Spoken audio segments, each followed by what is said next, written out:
Praise the Lord. Good morning. आज सुबह के मिनट में मैं आपका स्वागत करता हूँ। आज मैं पढ़ने जा रहा हूँ भजन संहिता अध्याय 1 का पद 2। यहाँ लिखा है, परंतु जो वह तो यहोवा की व्यवस्था से प्रसन्न रहता है, उसकी व्यवस्था पर रात दिन ध्यान करता रहता है। इंग्लिश में पढ़ूंगा। But his delight in the law of the Lord and on his law he meditate day and night। मेरे जी जो आनंद के लिए जो शब्द है इब्रानी में, हिब्रू में, वो पुलिंग एक संज्ञा है जिसका मतलब है आनंद, प्रसन्नता, इच्छा या उद्देश्य। ये दरअसल संज्ञा है और इब्रानी में से हिब्रू के अंदर से शेफ्टस कहते हैं, हाइफेटस।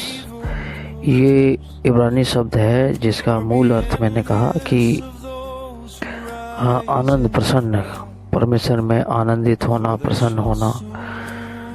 बाइबल में एक जगह लिखा है कि परमेश्वर का वचन यहोशू 1:8 में लिखा है कि तू इसमें दिन और रात मेडिटेशन करते रहना।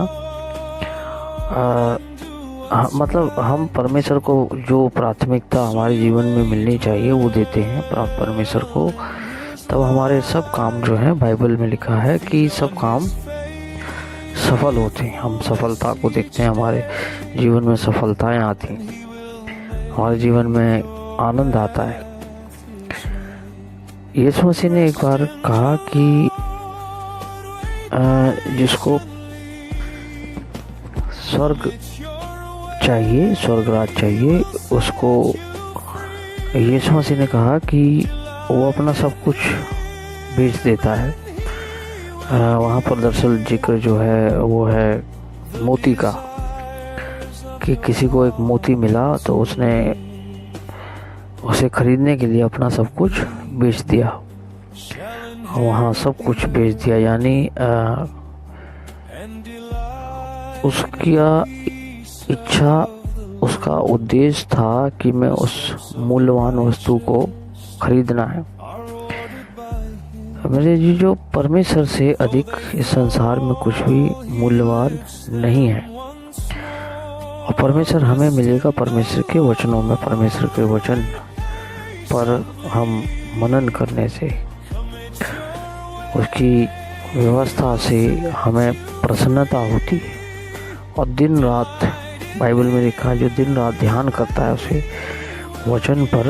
अगर इसी अध्याय के भजन संहिता 1 के 3 में अगर पढ़ेंगे तो वहाँ लिखा हुआ है कि वह उस वृक्ष के समान जो बहती नालियों के किनारे लगाया जाता है और अपनी ऋतु में फलता है, यानी परमेश्वर उनको आशीष देता है। मेरे जी जो सफलताएं मिलती हैं तब जब हम परमेश्वर के वचन में